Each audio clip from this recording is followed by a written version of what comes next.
Cork's Red FM. Oh yeah, it's obviously like, played with Dan a good few years and he's a quality player, so he's a loss to the side. But, that had his reasons for why he had to go and, I respect him for what he had to do. Yeah, what do you make of the way the club handled it? I mean, there's obviously been problems over the past couple of weeks. There's been the players being suspended and stuff like that after the press conference. And Dan has been a great servant to the club over the years, like many of the players. And I mean, his departure was met with a two-line statement, and that was the end of it. I think whatever went on between Dan and the club, is their own situation, right? And obviously, it's been quite publicly known that it wasn't a great situation, but Dan made his decision, and I think people have to respect him for that. And the club have, carried on, and hopefully that things get sorted out in the club and we can just move on. Yeah, I know plenty of rumours doing the rounds, Danny, that you could be following Dan to Shamrock Rovers. Now, I know it hasn't been a secret really that Rovers have been interested in you for quite a while. Is there any movement there, or do you think you'll be staying with City? What's the story? I'm not going to tell you that. I'd love to stay at City. Love to stay at City. I mean, but obviously, I've got to take things into consideration, and I'm going to see how the club goes and see what the story is, and then I'll make a decision on whatever I want to do. It doesn't mean I'm definitely going to Shamrock Rovers. I mean, there's other clubs out there that I could go to, but at the moment, I'm quite willing to stay here at Cork City. So hopefully, the club can resolve the situation it's in, and we can move on from there. Yeah, but it does seem fairly unlikely that you could be staying at City. I mean, the club is in a very bad way, Danny. I mean, your own personal circumstances as well. Just like Dan, your partner's had a baby in the past couple of months. I mean, the wages don't seem to be forthcoming from the club. If there is a good offer from Rovers there, I'm sure it would be very difficult for you to turn it down.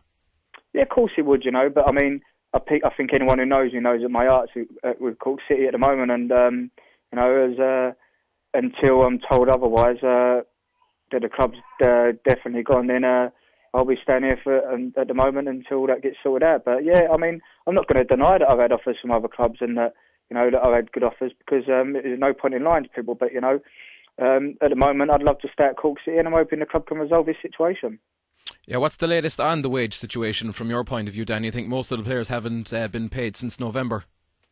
To be honest, I can't. I'm not in it being an arsehole, sorry to say, but I can't really. That's between the players and the club, and that's the situation that has to be sorted out by us. I'm not going to come on here and math people, because you're not getting anywhere by doing that. I just want to talk. Hopefully, the club, there's people out there who are still interested in taking over the club, because Cork as a city needs this football club, and it'd be a massive loss if it's gone. Yeah, how's the mood in the camp amongst the players over the past couple of weeks, Danny? Obviously, there was a bit of hassle with that suspension of a few players after the press conference. I mean, is the mood high in the camp, or what's the story? Well, people were I think it changes. Obviously, when you're on the football pitch, you don't think about the off-field situation. So when people are on the pitch, they're just enjoying playing football. I mean, obviously, you go home to your either your wife or your girlfriend and kids or whatever, and obviously everyone's situation's a little bit different and people take it in different ways. But I think when you turn up at a training ground, you kind of put everything else behind you and you get on with what you have to do and what you're paid to do, and that's to be a footballer. How have things been going under Roddy Collins, Danny? We spoke to Dan Murray on the show last night, and he said he felt that Roddy hadn't done a whole lot to keep him at the club. Have the players been cooperating, and has there been much communication between you and the club? Well, we're not really, but that's the club are in a situation where they're obviously, Tom's trying to sell the club, and there's obviously seems to be some sort of some interest there, so they're hoping to get that sorted out, and that's the situation between them, and hopefully that'll be resolved and sorted out soon. But at the end of the day, as I said, I've just come back for pre-season, train away, keep myself fit, and because you never know what could happen and what could be around the corner.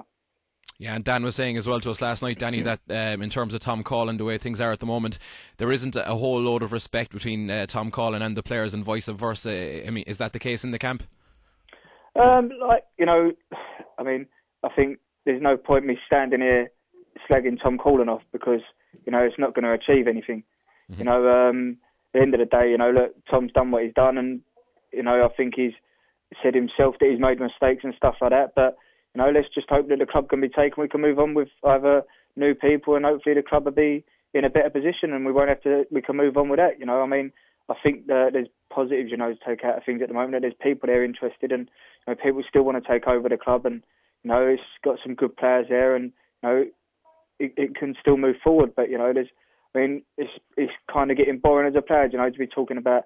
I'd be honest, don't want to talk about Tom. I want to come on here and talk about looking forward to the season and getting a few games under our belts and hopefully getting some good games so we can go into the season on a high. But look, it's obviously everyone knows the situation the club's in, and it's hard not to talk about the bad things. But as a player, I'm trying to kind of put them things to the back of my mind.